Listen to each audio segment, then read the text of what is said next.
Entrons dans cette lecture du petit journal de Sœur Faustine.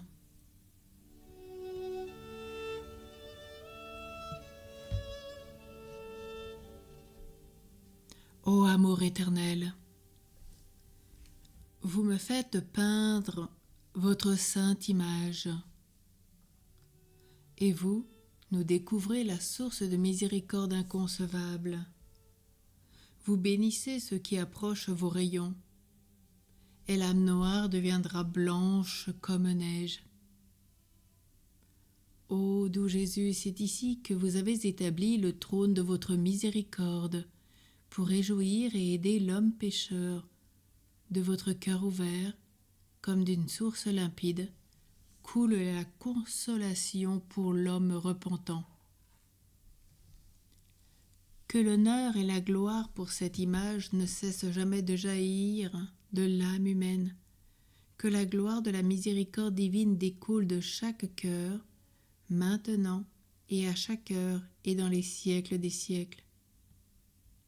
Ô mon Dieu, lorsque je regarde les lendemains, la peur me prend. Mais pourquoi sonder le futur? Pour moi, ce n'est que le moment présent qui est cher, car l'avenir ne peut pas s'établir dans mon âme. Le temps passé n'est plus en mon pouvoir pour changer quelque chose, corriger ou ajouter, car ni le sage ni le prophète ne sont parvenus à le faire.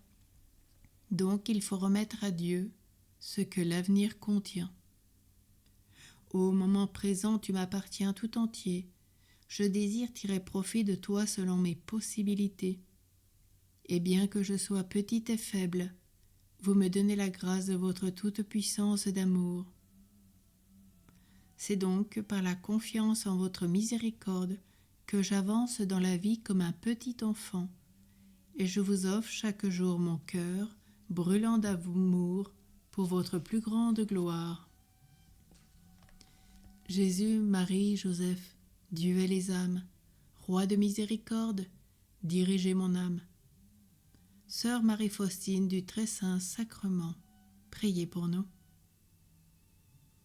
Ô mon Jésus, c'est en ayant confiance en vous que je tresse des milliers de guirlandes, et je sais qu'elles vont toutes fleurir lorsque le divin soleil les illuminera. Ô mon Dieu, caché dans ce grand et divin sacrement, Jésus, soyez avec moi à chaque moment, et mon cœur sera tranquillisé. Jésus, Marie, Joseph, soyez adorés, ô très sainte Trinité, maintenant et toujours. Soyez adorés dans toutes vos œuvres et toutes vos créatures. Ô Dieu, que la grandeur de votre miséricorde soit admirée et louée. Je dois noter les rencontres de mon âme avec vous, mon Dieu, dans les moments de vos visites particulières. Je dois parler par écrit de vous, ô inconcevable miséricorde envers moi, pauvre pécheur. Votre sainte volonté est la vie de mon âme. Celui qui vous remplace auprès de moi sur cette terre et m'explique votre sainte volonté m'a donné cet ordre. Jésus. Vous voyez comme il m'est difficile d'écrire, de noter clairement ce que mon âme éprouve. Ô mon Dieu, la plume, peut-elle matérialiser ce qui parfois n'a pas de mots? Mais vous m'ordonnez d'écrire, ô mon Dieu, et cela me suffit. Dès l'âge de 7 ans, je perçus l'appel définitif du Seigneur, la grâce de la vocation à la vie religieuse. Pour la première fois, j'entendis en moi la voix de Dieu, c'est-à-dire l'invitation à une vie plus parfaite. Mais je n'ai pas toujours été obéissante à cette invitation de la grâce. Je n'ai rencontré personne qui aurait pu m'expliquer ces choses-là. À 18 ans, j'ai prié très instamment mes parents de me permettre d'entrer au couvent. Ils repoussèrent catégoriquement ma demande. Après quoi je me suis adonnée aux vanités de la vie, ne faisant aucune attention aux signes de la grâce, bien que mon âme ne trouvât contentement en rien. Cet appel constant était un grand tourment pour moi. Je tâchais pourtant de l'assourdir par des divertissements. J'évitais intérieurement Dieu et je me tournais résolument vers les créatures. Cependant, la grâce de Dieu fut victorieuse. Un soir, j'étais au bal avec une de mes sœurs. Pendant que tout le monde s'amusait, j'éprouvais des tourments intérieurs. Soudain, au moment où je commençais à danser, j'aperçus près de moi Jésus supplicié, dépouillé de ses vêtements, tout couvert de blessures, qui me dit ces mots. « Jusqu'à quand vais-je te supporter ? Et jusqu'à quand vas-tu me décevoir ?» À ce moment, la charmante musique cessa pour moi. La société où je me trouvais disparut à mes yeux. Il ne restait que Jésus et moi. Je m'assis auprès de ma sœur, simulant un mal de tête pour cacher ce qui venait de se passer. Quelques instants plus tard, je quittai discrètement la société et ma sœur, et je me rendis à la cathédrale Saint-Stanislas Kostka. L'heure commençait à prendre une teinte grise. Il y avait peu de personnes dans la cathédrale. Ne faisant attention à rien de ce qui se passait autour de moi, je me prosternai devant le Saint-Sacrement et demandai au Seigneur qu'il daigne me faire connaître ce que je devais faire. Tout à coup, j'entendis ces paroles. « Pars tout de suite pour Varsovie. Là, tu entreras au couvent. » Me redressant, après cette prière, je rentrai à la maison où je rangeais mes affaires. De mon mieux, j'appris à ma sœur ce qui s'était passé. Je l'invitai à dire adieu de ma part à mes parents, et ainsi, avec une seule robe, sans bagages, j'arriverai à Varsovie. En quittant le train et voyant que chacun des passagers prenait sa route, je fus saisi de frayeur. Que faire ? À qui m'adresser ? Je dis à la Sainte Vierge, « Marie, conduisez-moi, guidez-moi. » Aussitôt je perçus ce que je devais quitter la ville pour un village, où je pourrais passer la nuit en sûreté. Je trouvais comme la Vierge me l'avait dit. Le lendemain, de très bonne heure, j'arrivai en ville. J'entrai dans la première église rencontrée et me mis à prier pour connaître la volonté divine. Les messes se succédaient. Pendant l'une d'elles, j'entendis ces mots. « Va trouver ce prêtre et dis-lui tout. Il t'expliquera ce que tu dois faire. » La messe finie, je suis allée à la sacristie. J'ai raconté au prêtre tout ce qui s'est passé. Je lui demandai de m'indiquer dans quel couvent je devais entrer. Le prêtre s'étonna d'abord, mais il me dit d'avoir grande confiance, que Dieu disposerait de mon avenir. En attendant, je t'enverrai chez une pieuse dame qui t'hébergera jusqu'au moment où tu entreras au couvent. Pendant mon séjour chez cette dame qui me reçut avec beaucoup de bienveillance, je cherchais le couvent, mais à chaque porte où je frappais, on me refusait. La douleur serrait mon cœur et je dis au Seigneur Jésus, « Aidez-moi, ne me laissez pas seule. » Enfin, je frappai à notre porte. La mère supérieure, l'actuelle mère générale Michel, m'accueillit. Après une brève conversation, elle m'invita à aller chez le maître de la maison demander s'il me recevrait. Je compris tout de suite que je devais prier le Seigneur Jésus. Avec grande joie, je suis allée à la chapelle et lui dis « Maître de cette maison, est-ce que vous me recevez ? C'est ce qu'une sœur m'a ordonné de demander. » Et tout de suite j'entendis « J'accepte, tu es dans mon cœur. » Quand je sortis de la chapelle, la mère supérieure me demanda « Eh bien, est-ce que le Seigneur t'a reçu ?» « Oui, lui répondis-je. Si le Seigneur t'a reçu, je te reçois aussi. » Telle fut ma réception. Mais pour plusieurs raisons, je dus rester dans le monde chez cette dame pendant plus d'une année. Mais je ne suis plus retournée à la maison. Entre-temps, je dus affronter de nouvelles difficultés. Mais Dieu ne m'épargna pas ses grâces. Une nostalgie de Dieu toujours grandissante s'empara de moi. Mon hôtesse, bien que très pieuse, ne comprenait pas le bonheur de la vie religieuse. Et très honnêtement, elle commença à élaborer d'autres projets pour ma vie. Malgré tout, je ressentais que mon cœur était si grand que rien ici-bas ne pouvait le combler. Alors je me tournai vers Dieu de toute mon âme languissante. C'était pendant l'octave de la fête Dieu. Dieu me remplit d'une lumière intérieure, d'une connaissance approfondie de celui qui est le grand bien et la grande beauté. Je reconnus combien j'étais aimé de Dieu de toute éternité. Pendant les vêpres, par des mots tout simples, je fis vœu de chasteté perpétuelle. Depuis ce moment, je sentis une grande intimité avec Dieu, mon époux, et je fis une cellule dans mon cœur où je demeurais toujours avec Jésus. Enfin, avant le moment où la porte du couvent s'ouvrit pour moi, c'était le 1er août au soir, la veille de la fête de Notre-Dame-des-Anges. Je me sentais extrêmement heureuse, il me semblait que j'allais entrer au paradis. Mon cœur n'était qu'action de grâce. Mais après 3 semaines, je m'aperçus que l'on consacrait peu de temps à l'oraison, et pour bien d'autres désirs de mon âme, je pensais que je devais entrer dans un couvent plus strict. Cette idée, ou plutôt cette tentation, s'affermissait dans mon âme et devenait de plus en plus forte, bien qu'elle soit opposée à la volonté divine.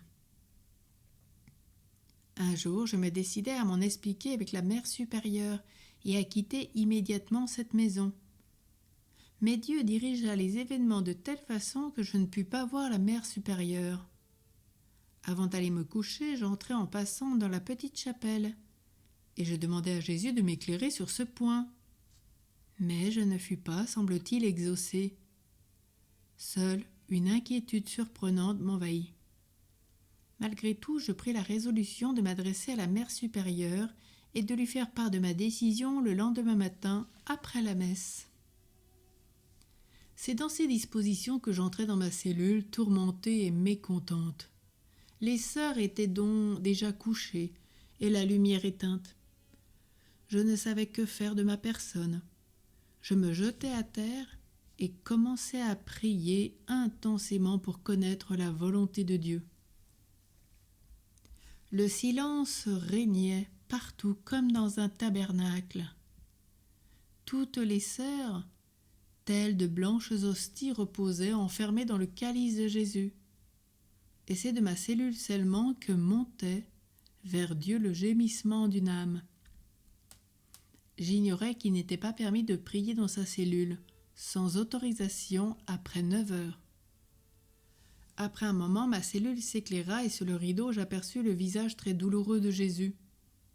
Il était couvert de plaies ouvertes, et de grosses larmes tombaient sur mon couvre-lit. J'ignorais ce que tout cela signifiait. Je demandai à Jésus : « Qui vous a fait une telle douleur ?» Jésus me dit : « C'est toi qui me feras souffrir si tu quittes ce couvent. C'est ici et non ailleurs que je t'ai appelé et je t'y ai préparé de nombreuses grâces. » Je demandai pardon à notre Seigneur et de tout de suite, j'oubliai la résolution que j'avais prise. Le lendemain était jour de confession. Je racontai les faits de la nuit. Mon confesseur déclara que la volonté divine était évidente. Je devais rester dans ce couvent et il m'était même défendu de penser à autre chose. Depuis ce moment, je me suis toujours sentie heureuse et satisfaite. Peu après, je tombai malade. La chère Mère supérieure m'envoya avec 2 autres sœurs en vacances à Skolimów, non loin de Varsovie. C'est alors que j'ai demandé au Seigneur pour qui je devais encore prier. Je compris qu'il me le ferait connaître la nuit suivante. Je vis mon ange gardien qui m'ordonna de le suivre. En un instant, je me trouvais dans un endroit enfumé, rempli de flammes, où se trouvait une multitude d'âmes souffrantes qui prient avec ferveur, mais sans efficacité pour elles-mêmes. Non, nous seuls pouvons les aider. Les flammes qui les brûlaient ne me touchaient pas. Mon ange gardien ne me quittait pas un seul instant. Et je demandais à ces âmes quelle était leur plus grande souffrance. Elles me répondirent que d'un commun accord, que c'était la nostalgie de Dieu. J'ai vu la Sainte Vierge visitant les âmes du purgatoire. Elle l'appelle étoile de la mer. Elle leur apporte du soulagement. Je voulais encore leur parler, mais mon ange gardien m'avait déjà donné le signal du départ. Nous sortions de cette prison de douleur quand Dieu a dit « Ma miséricorde ne veut pas cela, mais la justice l'exige. » Depuis ce moment, je suis en relation plus étroite avec les âmes souffrantes. Fin du postulat, 29 avril 1926. Mes supérieurs m'envoyèrent à Cracovie au noviciat. Une joie inconcevable inondait mon âme. Lorsque nous arrivâmes au noviciat, sœur était mourante. Quelques jours plus tard, elle vint vers moi et me pria d'aller chez la mère maîtresse pour lui dire qu'elle demande à son confesseur, l'abbé Rospon, de célébrer une messe et de prier 3 ferventes oraisons à son intention. Tout d'abord, j'acceptai, mais le lendemain, après réflexion, je résolus de ne pas me rendre chez la mère maîtresse, car je me demandais si je n'avais pas rêvé. Je n'y suis pas allée. La même chose se répéta plus distinctement la nuit suivante. Je n'avais plus aucun doute. Cependant, au matin, je résolus de n'en parler à la maîtresse que lorsque je la verrais dans le courant de la journée. L'ayant rencontrée tout de suite dans un couloir, elle me reprocha de n'être pas allée immédiatement la voir, et une grande inquiétude remplit mon âme. Je me rendis donc immédiatement chez elle et lui racontai tout ce qui m'était arrivé. La mère promit de régler cette affaire. 3 jours après, cette sœur vint me dire « Que Dieu vous le rende ». Au moment de ma prise d'habit, Dieu me fit connaître combien je devais souffrir. Je voyais clairement ce à quoi je m'engageais. Ce fut un moment de douleur, mais de nouveau, le Seigneur inonda mon âme de grande consolation. Vers les fins de la première année du noviciat, mon âme commença à s'assombrir. Je ne ressentais aucune consolation dans l'oraison et je devais faire beaucoup d'efforts pour méditer. La peur commençait à s'emparer de moi. Rentrant profondément en moi-même, je ne voyais qu'une grande misère. Je découvrais aussi clairement l'immense sainteté de Dieu. N'osant lever les yeux vers lui, je me jetai à ses pieds dans la poussière pour implorer sa miséricorde. Près d'une demi-année s'écoula ainsi, sans grand changement. Notre chère mère maîtresse m'encourageait dans ces moments difficiles, mais ma souffrance ne cessait de s'accroître. La seconde année de noviciat approchait, et je me souviens qu'à l'idée de prononcer mes vœux, un frisson me traversait l'âme. Je ne comprenais rien de ce que je lisais. Je ne pouvais méditer. Il me semblait que mon oraison était désagréable à Dieu et que je l'offensais plus encore en m'approchant des saints sacrements. Cependant, mon confesseur ne me permit jamais d'omettre une seule communion. Dieu agissait étrangement en moi. Je ne comprenais absolument rien des enseignements de mon confesseur. Les simples vérités de la foi devenaient incompréhensibles pour moi, et mon âme était tourmentée et ne trouvait de satisfaction nulle part.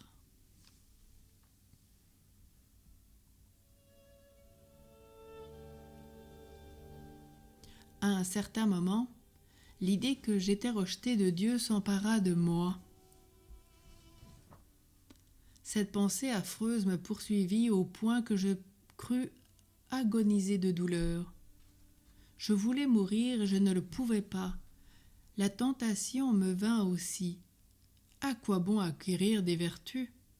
À quoi bon se mortifier lorsque tout déplaît à Dieu? Quand j'ai parlé de cela à la chère mère maîtresse, elle me répondit « Sachez, ma sœur, que Dieu vous prédestine à une grande sainteté. C'est un signe qu'il veut vous avoir tout près de vous avoir tout près de lui au ciel. Ayez grande confiance en notre Seigneur Jésus. Cette terrible idée d'être rejeté de Dieu est le véritable supplice des damnés. Je recourus aux plaies de Jésus. Je répétais des mots de confiance qui ne faisaient qu'ajouter à mon supplice. Je suis allé devant le très saint sacrement et j'ai commencé à parler à Jésus. Seigneur, vous avez dit qu'une mère oublierait son nourrisson plutôt que Dieu sa créature. Et même si elle l'oubliait, moi, Dieu, je ne l'oublierai pas, ma créature. Jésus, entendez-vous donc mon âme ? Daignez entendre les cris de douleur et les plaintes de votre enfant.